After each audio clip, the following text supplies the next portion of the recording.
Good evening. Welcome to Reflections on East Granby. Today's date is August 7th, 2010. My name is Mike Malloy and I'll be your host this evening. Our guest tonight is Dorothy A. Reynolds, a resident of 47 North Main Street, beautiful Metacomet homes in East Granby, Connecticut. Dorothy was born on 4/18/22, making her 88 years old. Good evening, Dorothy. Good evening, Mike. Now I'm going to call you Dot for the rest of the evening. Is that Very okay? good. You prefer that? I prefer it. Okay. Why don't we start by asking you were where are you from originally? Where were you born? I was born in Quincy, Massachusetts. Okay. What in 1922? That was a different era. Mm-hmm. What are your memories of your early childhood? Do you have any? Or your earliest memories? I had a great childhood. Yeah. I had a great parents, and life was a lot simpler back in those days too. Right. Mothers were home with families. There was one car in the family, and Dad used it to go to work. Okay. And I had one sister, older, and one younger brother. What I meant to say before? What's your earliest memory? What is there anything that you often think of, or that? I have a lot of memories back, but it's hard to pinpoint. That's fine. Something. What now? When you were growing up in Quincy, what's your memories of your early childhood in Quincy? Do you? Well, I really wasn't in the Quincy area very long. I graduated from Milton High School, which is on the south shore of the Boston area. So you didn't actually go to school in Quincy? Very early school years in Quincy. Oh, okay. Yeah. But moved to Milton. And how old were you then, approximately? We're not testing you. We're just trying to get a frame of reference here. You're trying to make me look as though I can't remember. No. Probably junior high school. So you went to early elementary school in Quincy? In Massachusetts. Now, Quincy's a fairly big town. Did they have a city, right? Did they have they obviously didn't have what most people remember, one-room schoolhouses. They actually had a multiple. It was a city. It was a large elementary school. Yes. Okay. Yeah. And the kids there, what was the population like then?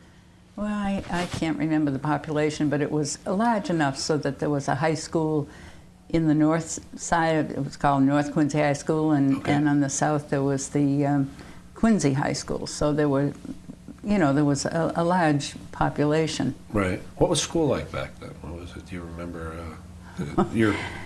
Well, I'll tell you, you did what you were told in school. Right. In those days. You didn't talk back to the teacher. No. And it was. We really learned, I think. Okay, so there was a real focus, which most people refer to as the focus on the basics. Yeah. Reading, Absolutely. writing, and arithmetic, and you drilled it. Yeah. Did you? How many kids? Do you remember how many kids were in your classes then? Were they large classes? Were they small? It's a big city, so I'm sure you had. Oh, there were probably 35, 40 in a classroom. So they really had some large classes. In your grade schools. Mm-hmm. Yeah. Now, so you went from there to Milton, you said? That was your next town? And you went to high school in Milton. Yeah. And what do you remember of high school, and what was Milton like? Oh, Milton was a great town. Enjoyed the association there, and yet we were close enough to family and so forth still in the Quincy area. Right. And it was more small town bit. Okay. They called Milton the wealthy people from Milton the wealthy towners. It was that type of a. So it was a suburb of Quincy. A suburb of Boston. Of Boston, okay. Not a suburb. I mean, it was close in the area, but. And you had we had to go on school buses to the other side of town for school and so forth, and They're the same as any other town. The kids Yeah, are yeah. kids. Yeah. Yeah. Now, when you what did your parents? Your mother was a mom, a stay-at-home mom. Obviously, there weren't many mothers that went into off. Yeah. I think that happened during the war. Didn't that kind of change things a little bit? Where women My started. mother never worked No, outside the home. no. And you had your father. What did he do for a living? My father was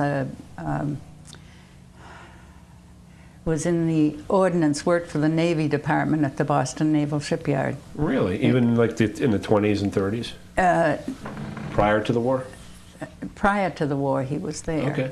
And he was he was in the ordnance, so that all ships that were built at Fore River and the different private shipbuilding Right. places, when they had the secret stuff put on, they were brought into the Boston Naval Shipyard, which was in Charlestown. So they have like their weapon systems and stuff like that Yeah, installed. that was right? all put in. So Okay. my dad used to he used to see all, particularly during the war, all the British ships that would come in, Right. and he was thinking how much more fortunate our sailors and Navy people were than from other countries, because they didn't have the conditions Really? that our Yeah. boys had. He brought some of the sailors home that he worked with Interesting. for dinner. You know, they Right. came and they thought we were wealthy. You know? Okay. Not true. Yeah. And it was, and my dad was a World War I veteran Okay. and was a commander of a legion post in the area. So he was very active. He was on the Governor's Veterans Council and so forth. He was very active in military, Okay. you know, veterans things. So he retained his connection. Yeah. Yeah. So your father worked in Boston. What was he had to commute to work? He had to Yeah, he had- take did they have trains? Or did No, he had a car. Oh, he drove He his had a car, car. in, right. Yeah. I know even in Connecticut in that era, a lot of people who had cars used to take the trolley or the into Hartford to go to work. So Well, going from Milton to Where you- Charlestown would have been a little hard. okay, so it really a little wasn't. difficult. So brothers and sisters, did you have any? I have an older sister, Okay. 2.5 years older than I, and a brother 10 years younger. Wow. I was glad I wasn't the last one, because my brother turned out to be 6'6", Okay. and he played basketball and was on the Northeastern University team Really? in the early 50s. That's extremely tall for that era. People have Yeah, he slowly was- gotten he was taller, a but big boy. 6'6". Wow. Yeah. Well, I was tall for my age. And they're both still with us? Or- Yep. Yeah. Oh, great. Yep. So you've, Yeah. okay, so you're in Milton. You graduate high school. Where do you go from there? I went to, I was sent into, I have to tell you, that was the start in 1940 when I graduated from high school. Okay. All the business colleges and so forth, all those people, instead of going in and starting at places like John Hancock and Liberty Mutual Right. and so forth, they all went into war work. Okay, right. That was So they were hitting the high schools. So I was one of the ones sent. I had taken a commercial course, shorthand and Right. the whole bit. Yep. I was pretty good at it. Okay. So I was sent in, and I was hired. Right. And I was only in there, less than 2 years when I became a secretary. Okay. And I had nothing to do with insurance. It was all personnel This is at John at Liberty Mutual. Liberty Mutual, right? Yeah. Right. And so I had a good job. I have such good feelings about that place where I worked. They were a great company to work for. Okay, so so you were right out of high school. You went right into the workforce basically. Now, what? Just to step back for a second. What you basically grew up during the Great Depression. What, I mean, obviously as a child, your frame of reference is a little different because it's all you know. Yeah. But do you have any distinct memories of that? Well, I remember I was very conscious of it because there were so many people that weren't working. Okay. And it was just all around you. You could not avoid it. Right. And it was difficult. It was difficult for A lot of people struggled. Yeah. Yeah. Yeah. So I had a lot of memories of that. And working, I was, of course, at 18 years old going to work. It was a very impressionable time of my life. And then the war happened the year after. I knew my to-be husband. I didn't know he was going to be my husband. Right. We were in high school. Oh, wow. Okay. Yeah. And he was at Northeastern University when the war broke out, and he had just turned 19. Okay. And he enlisted in the Marine Corps within 10 days after Pearl Harbor. Okay. And left Boston January 2nd, 1942. Were you associated with him at the time? Were you dating? We or- used to yeah. date, but Okay. if I wasn't home and he'd stop down Right. to the house, he'd visit and have ice cream with my dad. So, okay. So He and my dad got along very well. that's a good. Yeah. That's a good thing. Yeah. So yeah, he. Makes for a good relationship. Yeah. So. So he went off and signed up in the Marines and headed Yeah. off. Where did he end up? You wouldn't believe it. He used to come home on leave. He used to come home on leave, and he'd say, "I'm the only non-combatant Marine in the history of the Marine Corps." Oh, he was a little disappointed He with his. never got overseas. Oh, really? He never, ever got overseas. And Pearl Harbor was fairly 41, right? December 7th, 1941. Right. So there was 4 years of war. He never got shipped out. And when he What was, did he do? He had been, when he was in high school, he had gone to CMTC, which is Civilian Military Training, Okay. in the summer, like a summer camp, and it was military, and evidently he liked it. So when maybe that's what happened when he was in the military, they used him because he had previous knowledge, and he wasn't just a green kid Right, coming right. in. So he did that, and he taught weaponry to Seabees. The Marines used to teach the Seabees Okay. how to fight. Right. And so he was transferred here and there, and then he was selected, and they tested him, and he was put into a V-12 unit. But that was the last 2 years he was in the Marine Corps. Okay. And he was up at Dartmouth for 2 accelerated semesters. What's V-12? Well, it was like a. Well, a lot of kids go in to the military and they get the college education. Right. You know what I'm saying? Yeah. They go, they sign up, and then they have to serve. See, when the war was over, Don had been commissioned. Okay. So therefore, when the Korean War broke out, that's why he was recalled. He owed duty because he had.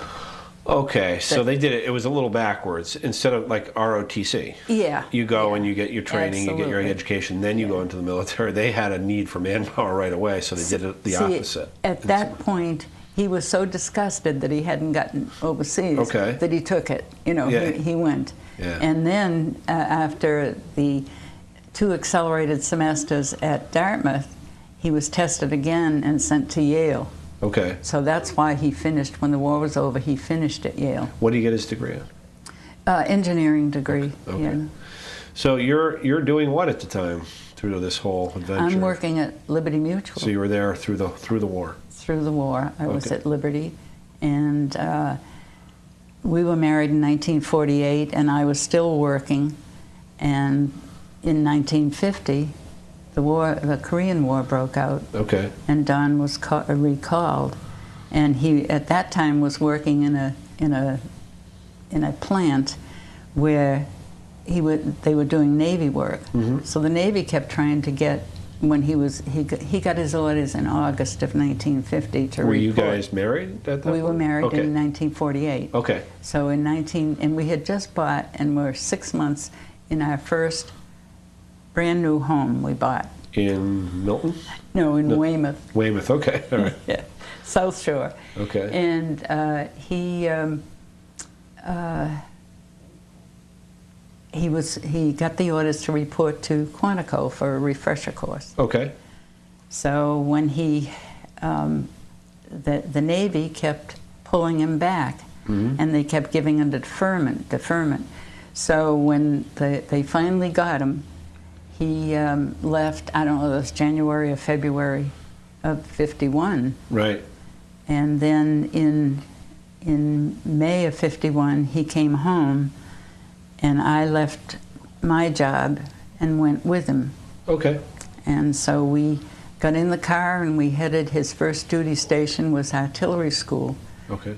Guess where they put a Marine in artillery school? Where? An Army base, Oh, Fort no. Sill in Lawton, Oklahoma. Yeah. Well, they made use of the facilities they had. Well, that I was guess. Geronimo's place, you know. Oh, what's it? Fort Sill was where Geronimo was. Oh, okay. Big Geronimo out there. Yeah. But the hottest place I ever lived in my life. Yeah. 100 and the month of August, it didn't go below 100, Wow. day or night, and one time it went to 113. Yeah, that's pretty hot. So they called it the Sooner State, and Yep. I kept writing home and saying, the sooner I get out here, the better I'll like it. So we were there until October. Right. Left there in October, middle of October, and got into, saw the Painted Desert, stopped there, the Petrified Forest, Okay. spent a day and a night at the Grand Canyon. We had 5 days leave and 5 days travel time. Right. So on Uncle Sam, we saw a good part of the country. It's a impressive.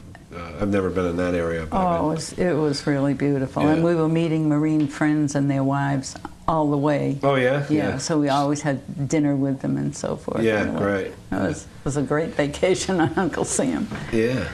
And then we got out to California, and then we were at Camp Pendleton. Okay. Yeah. And what did you do? Same thing there. You just stayed on base. No, I didn't stay on base. Okay. I lived in Carlsbad, which is a beautiful little town. It's supposed to be. Next to Oceanside, and we rented the servants' quarters in this beautiful, beautiful home. Okay. Right on the beach. A little nicer than where you were before. Oh, it was beautiful. It was beautiful. But Yeah. you know what? You're still a New Englander, and you're 3,000 miles Yeah. from home. Yeah. So, but we did quite a bit of traveling in our time out there. Got into Mexico and San Diego, and you know the whole bit. So how long was he in that call up? When was he? Well, we got out the following May. We came home May of '52. So he had, I think, about 15 months or so that he had to serve. The Korean conflict was a fairly short. But it was still going on when we left. Right. But he was supposed to leave in a cutoff for Korea. Okay. But he had been sent to Pickle Meadows up in Yosemite for cold weather training, Okay. and they got caught in a blizzard. Oh, really? He didn't get back in time, so his unit didn't go to Really? Korea. Wow. The funny quirks that happen. you know, Yeah, that kinda- yeah. So did he stay? He when he got released, he left the Marines. He didn't go. He didn't stay in. No, After he he- resigned. Okay. He resigned his commission. Okay. So Yeah. from there, where did you go from there? Well, from there we. No children yet. Oh, on the way home, I thought it was because of eating in all these places, all our meals out. I had a little indigestion. Okay. Well, 8 months later, I okay. had twin sons. Found out it wasn't the food. It wasn't the food. So those were your first children? My the two first sons? children, yeah. And what are their names?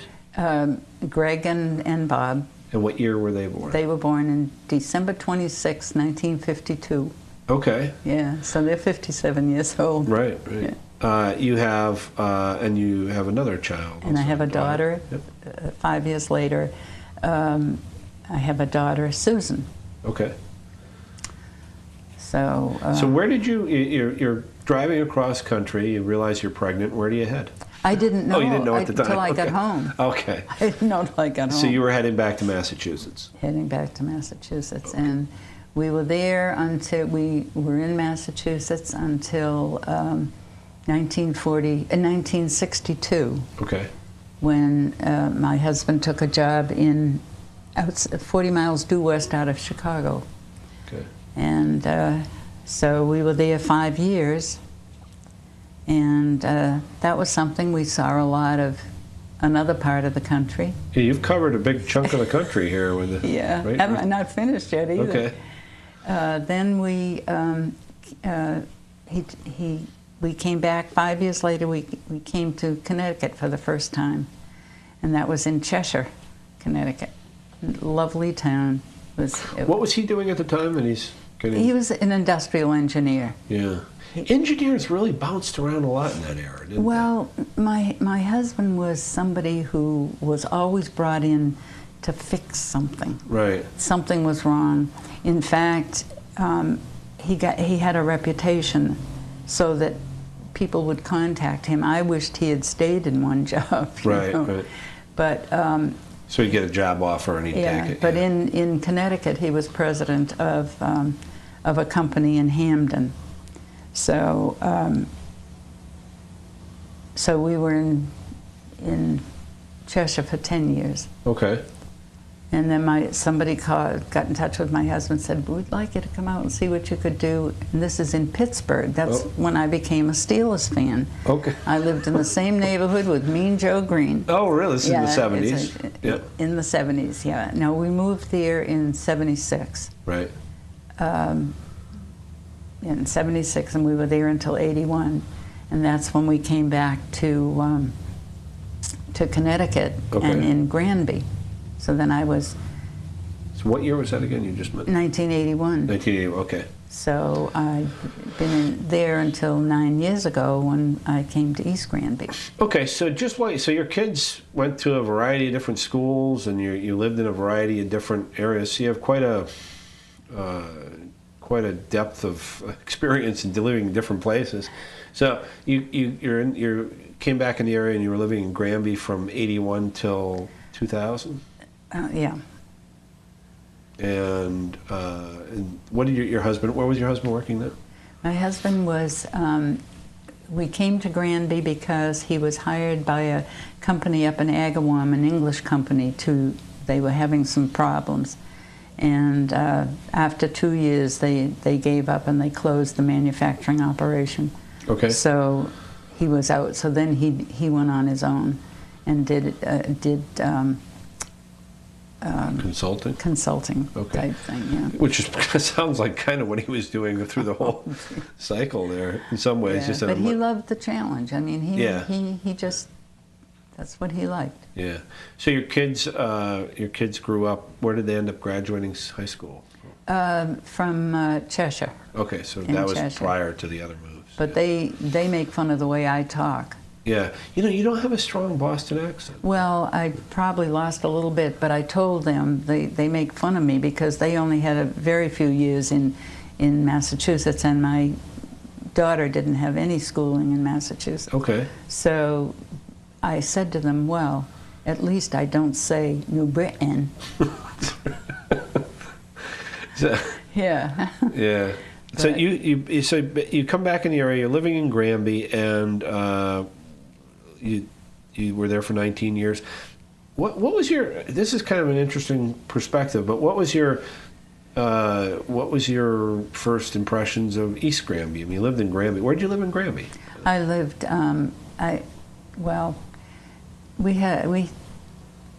We lived in several places because we had an option to buy on one, and when the job fell through, we didn't follow through on that. And so I did live at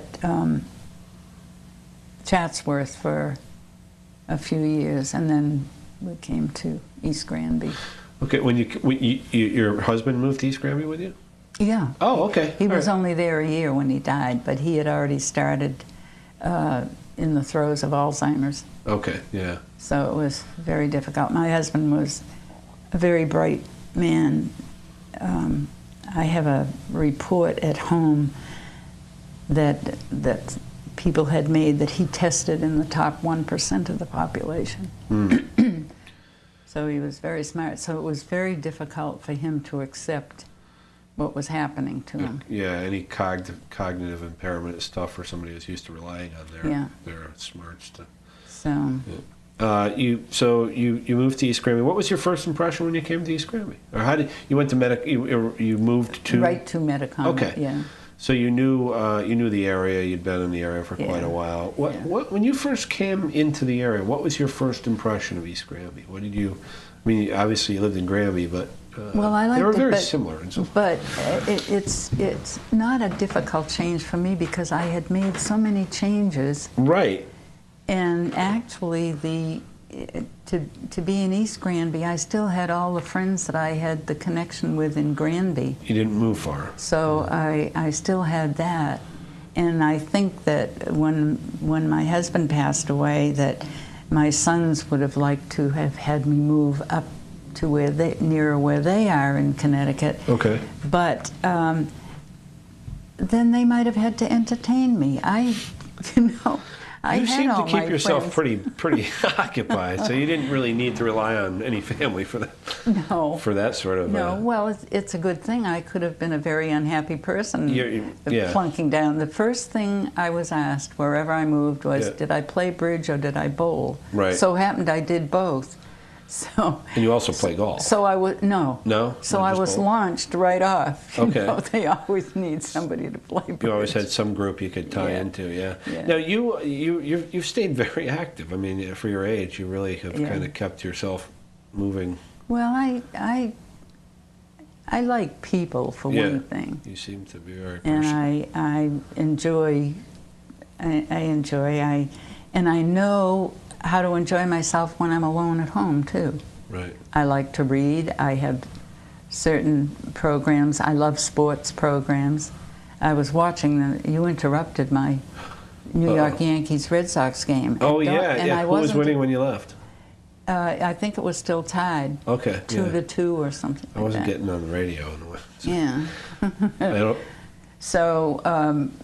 They laugh at me because I'm still a Boston Red Sox, but you can take the girl out of Boston, but you can't take Boston out of the girl. Well, Connecticut's split. I think in this part of the state, it's very split. Yeah, it is. You get down in Fairfield County, you get a lot of Yankees fans, and if you get up in eastern Connecticut, it's mostly Red Sox.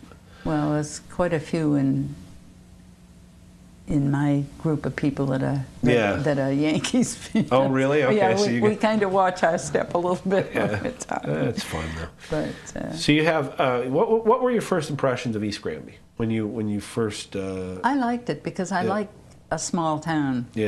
Type thing, and Granby is not small town anymore. It is a town, but it's a pretty active, busy town. Right. And it could be a little tougher. East Granby, it's really easy to integrate into the fabric of the town and get to know a good group of people pretty quickly. Yeah, and I did. I did join the senior citizens, and I think I might have been treasurer for 2 or 3 years. The Commission on Aging, is that?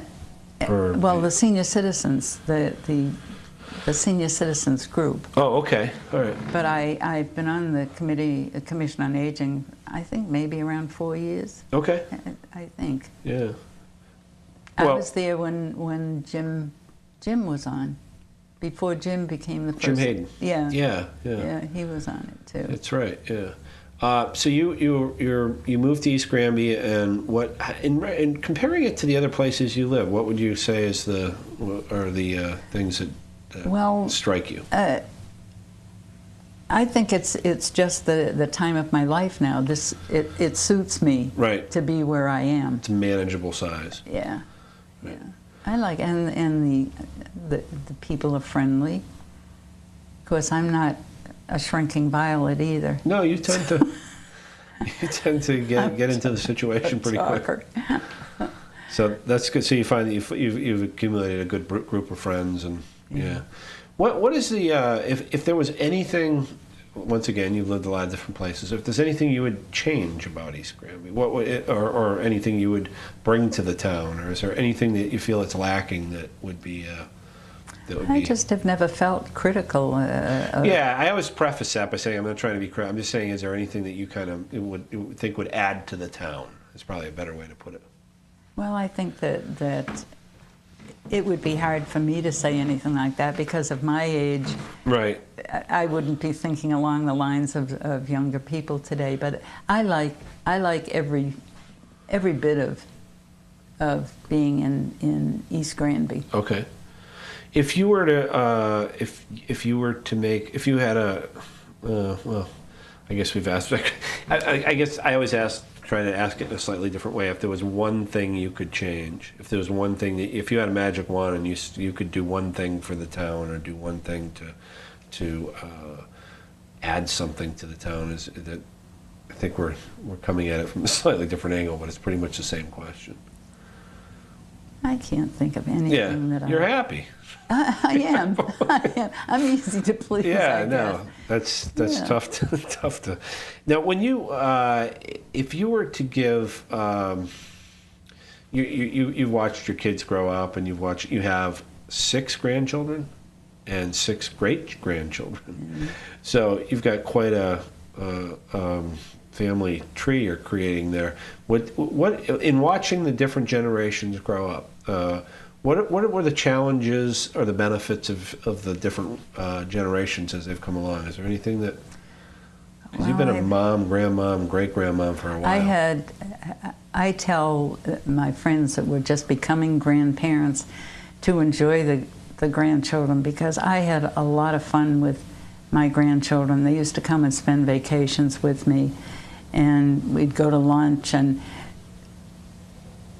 one of my granddaughters is a supervisory RN at Middlesex Hospital. Okay.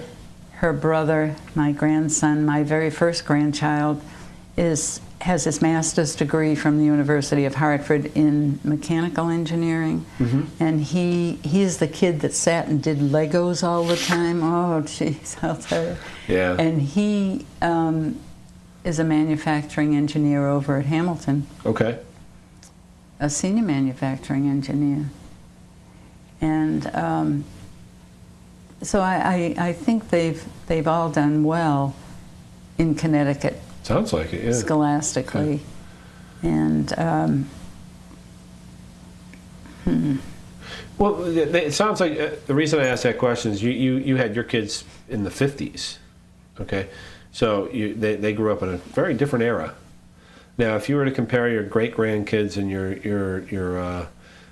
children, is there anything that's dramatically changed in their experiences, or? Oh, there's a lot that's changed for the kids, because computers. Right. I mean, the changes in the lifestyles now. It's something else, and of course you have the difference in salaries. Yeah. You know, that a nurse today in supervisory things can be making in the 80s.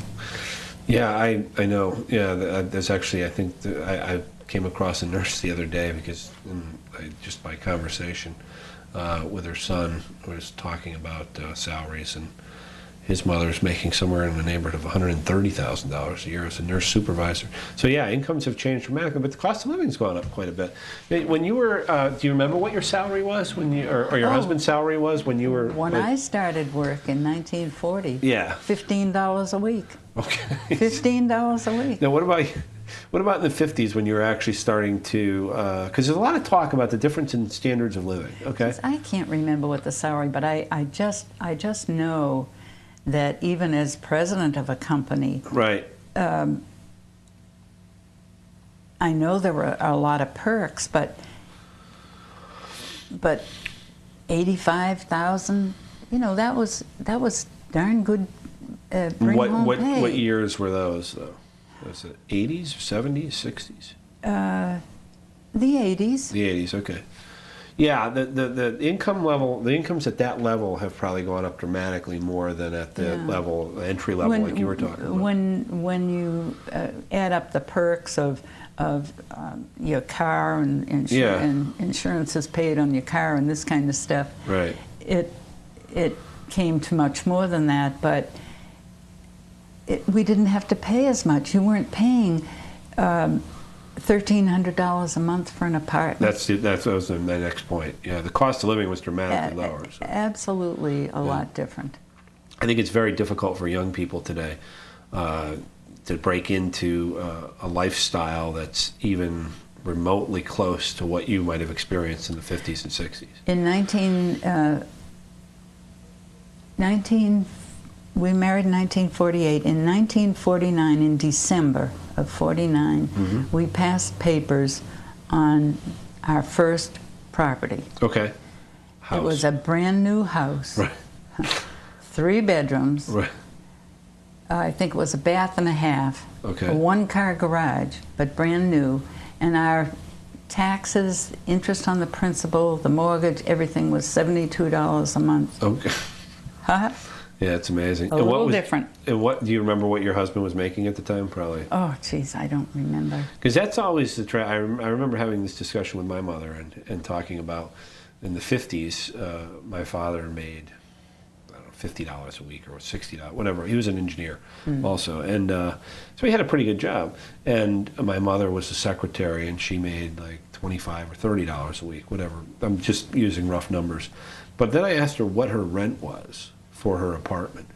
The first apartment that they lived in before they bought a house, I think she said it was $17 a month. So putting that into perspective, an engineer, which engineers make good living, but they don't make, it's not like a administrative level job, and a secretary, half of her salary from 1 week's pay was enough to pay their rent for the whole month. Yeah. Now, imagine what you'd have to make today to cover that. I think that gets lost to a lot of people, that difference in quality of life in relation to your income. Well, I think today that's why both parents work. Yeah. Because most young people want to start out with everything they've had been used to by having it. When they first get married, they've got to have the house, so they got to keep working for it. Well, there's a disparity there. There's a disparity between the ability to do it, which was you guys can actually afford to do it, and the ability to, and the cost. I mean, it just isn't. Well, I can't remember what Don was making. I might have been making, after 11 years, I probably was making about $50 a week. Okay. So that was pretty good after 11 years. So just your income was almost enough to pay the mortgage on your brand new house. Yeah. So that's. And we had bought we had had a 1 week of your income. I'm sorry. Yeah. We had our first car was I think a 10-year-old Ford or something, right. And when I think in 1950. Liberty Mutual opened up their fleet plan for employees, what they provided for their claimsmen and so forth, where they bought the cars. They opened the fleet plan, and we bought a 1950 Studebaker with overdrive in it, paid extra for overdrive. I've forgotten what we paid for it. We drove that to Oklahoma. Don took the car in to have it checked over at the Studebaker dealer in Lawton before we hit the road for the coast. Right. And he saw a yellow convertible Studebaker on the thing. And he said to the man, "How much do those go?" And he says, "That your car?" Don says, "Yeah." He said, "Your car and $800. Brand new. They can't get rid of convertibles out in the Midwest like that because it's so hot and nobody so wants to put the top cold down in the winter. Yeah, right. So they have to take one with the shipment of new cars. So they would get it. We got more. We got more for the car we turned in than we paid for it through the company fleet plan. Wow. So we headed for California in the cute little yellow Yeah. convertible with the black top, Studebaker. Yeah. Beautiful. Yeah. Nice way to start off. It was. You were during that. Just quickly getting back to East Granby. I had a question about it for you. You've been on the Commission on Aging for 4 years, so you're fairly cognizant of the issues in town relating to seniors. And can you shed any light on what your observations are? Do you think that is there anything that the town could do to improve the quality? By the way, you live, and I reference it to be at Metacama Homes, which is you pull in there, it's like you just ended up on a resort somewhere in terms of the view. It's beautiful there. Very fortunate place a nice place to retire. But in relation to the town services or the town, your experience, is there anything that you think is lacking that would be? How could I have anything to say that's lacking in town services? When an alarm goes off at Metacom, Yeah. or somebody needs an ambulance, you should see the service that Right. comes in there. Right. And if our fire department is tied up, we have Windsor Locks comes in. Right, We yeah. are so well covered. It is. I am really amazed. Right.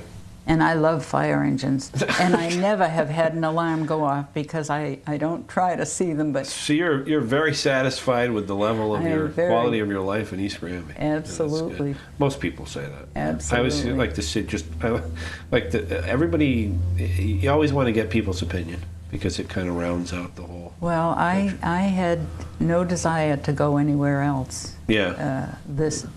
I have enjoyed it a lot. Yeah. Every time you walk out your front door, you look up at the ridge there. It's stunning. It really is. I miss the turkeys. I don't know what happened to them, but they used to go through the backyard all the time. And Well, there's be more out. coyotes, I think, now. So I think the coyotes might be. I haven't seen a coyote yet. Really? And I haven't seen a bear, but I understand they've been through there. Yep. But I feel kind of cheated that The I haven't turkeys are seen missing. one. But Turkey Hills. the turkey, yeah. I said, I don't know. The only thing I might not like is knowing that I come from turkey land or where there's a lot of turkeys. Right. Now, this is another question I try to ask everybody. Is there any character in town you like to share? I mean, you've been here for almost a decade now, or a decade.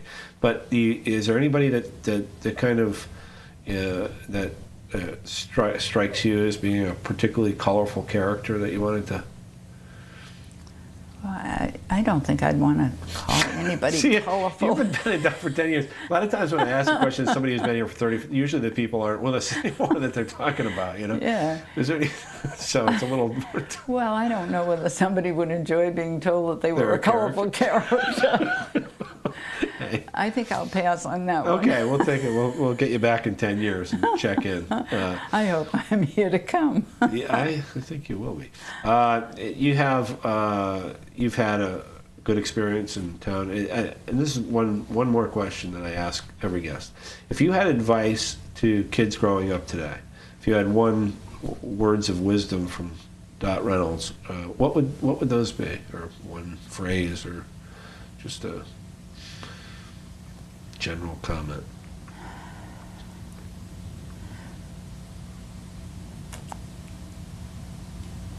I really don't know what to say. All I know is I have a lot of loyalty and feeling for my country, and Okay. I like to see that type of thing shown a lot more. I don't know whether I see it as much. I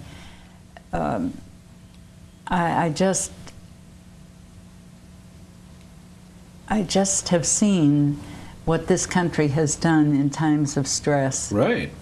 And I hope that we'd be able to do it again if the need arose. Okay. When I think of the ships that went out of here with food and supplies for the whole world, Right. incredible. So patriotism. Give some credit to the country for all of its strengths. Well, I think so.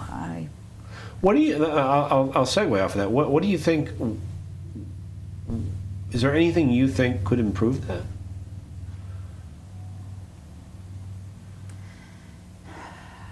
I don't know. But I guess it's a little different because, to be fair, you grew up in a generation, and your early frame of reference was the 20s, when you were a young child, were very affluent times. So there was quite a contrast when you hit the 30s, not for you maybe personally, but for the country as a whole. And so you had a real a universal crisis that occurred in the Great Depression, followed by a war, which was another universal crisis. And that is, in and of itself, is very impressionable. It's going to drive people together too, just for survival. Yeah. So that, you don't really want something like that to happen. I mean, after 9/11, I think you saw glimpses of that, where the country really rallied around, and that was a much smaller catastrophe or disaster or moment for a country than something like Pearl Harbor, where you had the whole country had to mobilize, to defend, and most towns sent off large groups of their young men to war, and it was a different war effort. But that being said, I think that I tend to have a lot of confidence or faith in the fact that people, when they are faced with a challenge, do reach in and kind of find that, And like I said, 9/11 was probably a good example. Yes. Yeah, I think so. I think that the thing is still there. The patriotism and so forth. The only thing that really would bother me is that